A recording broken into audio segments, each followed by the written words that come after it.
راویتو با افتخار تقدیم می کند. این قسمت مناظره ملت و دولت. روزی به کنار میز گردی من بودم و جمع اهل وردی. چون کرده سرم به تن زیادی گفتم دو سه جمله انتقادی. گفتم غم و درد ما زیاد است، مشکل نه فقط به اقتصاد است. بر هرچه نظر کنی خراب است، سرفصل نقیصه 100 کتاب است. از ضعف مدیریت در ایران خشکیده درخت علم و برهان. هر کس که رود به کار تولید آزرده شود به جای تمجید. ارگان و اداره مثل زالو از صنعت ما خورد به هر سو. صنعتگر ما به ناچاری از کار و عمل شود فراری. سرمایه نهد برای بازی، فوقش به مسیر خانه سازی. سودی که چنین رسد به مردم، آن هم بود از سر تورم. سرمایه ما به هر وزارت از هر طرفی بگشت غارت. زایده همین فساد و بیداد، بیکاری و خیل دزد و معتاد. از درد همین بساط درهم در توسعه سهم ما بود کم. باشد به همین جهت که عاقل دارد غم این رکود حاصل. بیچاره ببین تمام مردم این گونه از این غم تورم. پس آن که رئیس و با ادب بود در پاسخ نقد بنده فرمود: اول تو بگو مگر مفیدی، با چشم خودت وطن ندیدی؟ اکنون نکند تو در فرنگی، دل داده به یک زن قشنگی. کوری که نمونه در جهانیم، سازنده خاور و ژیانیم. بیچاره مگر تو رفته یادت اجداد فقیر و بی سوادت؟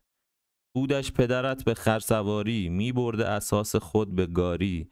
اما تو سوار پرشیایی، راحت به درون زانتیایی. اکنون تو اگر به حمل باری بر روی تریلی و قطاری. ابله پدرت که آن زمان بود، فوقش پی گله‌ای شبان بود. اما پسرت لیسانسه باشد، معشوقه او فرانسه باشد. الحق که تو مرد ناسپاسی، یا اینکه تو کور و بی حواسی. تا اوج ترقیت ببینی، ساکت سر جای خود نشینی. بین از فوران این ترقی انواع وسیله های برقی. کوری که موبایل و خط رواج است، رایانه و سیدی اش حراج است. کوری که تراش و رنده داریم، CNC و چرخ دنده داریم. گوساله تو از وطن چه دانی، از بحر چه تکه می پرانی؟ کوری که زمان بعد جنگ است، ابزار ترقی تو لنگ است. کوری که بود زمان تحریم، اما شده هر خراب ترمیم. بین روی مثل نتن زمان را، بوشهر و عراق و اصفهان را. تا اینکه بفهمی از راکتور، پیمانه ما چه خوش شود پر. به به به جهان ببین کجاییم، پیش از سنگال و آنگولاییم. انصاف مروتت کجا رفت، کوری که به سفرت بود نفت. حقا تو نفهم و پست و کوری، نادان و خبیث و بیشعوری. بزغاله و گاو و گربه و میش، در پیش تو فهمشان بود بیش. احمق بنگر کمی به مردم، از توسعه برق و کشت گندم. بنگر که جوان ما مداوم، خوش تیپ و سلامت است و سالم. بین سرخک و حسبه و وبا رفت، قوز و کچلی از این سرا رفت. امثال شما اگر گذارند، مردم به خدا غمی ندارند. از کن تو از این رواج بهداشت، اجداد تو کی چنین هنر داشت؟ رایج شده آنژیوگرافی، باشد همه جا غذای کافی. سالاد و سوسیس و اسنک و قارچ، نوشیدنیت به شیشه یا پارچ. آماده خوری و ناسپاسی، گویی که فقیر و آسوپاسی. ناشکری تو نشان کفر است، مرتد شده ای تو خائن پست. با گفتن این چنین عبارات باید که شوی به حق مجازات. گفتم به خدا غلط نمودم، گر نقد تو را 2 خط سرودم.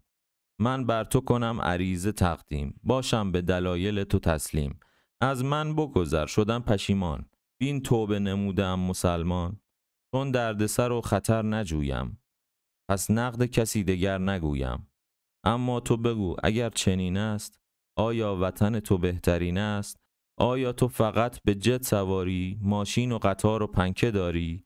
آیا تلفن فقط به اینجاست، مخصوص زنان و بچه ماست؟ آیا بودت به فکر و خاطر، تنها بلدی تو کامپیوتر؟ تنها بروی به نزد قاضی، از داوریش شوی تو راضی.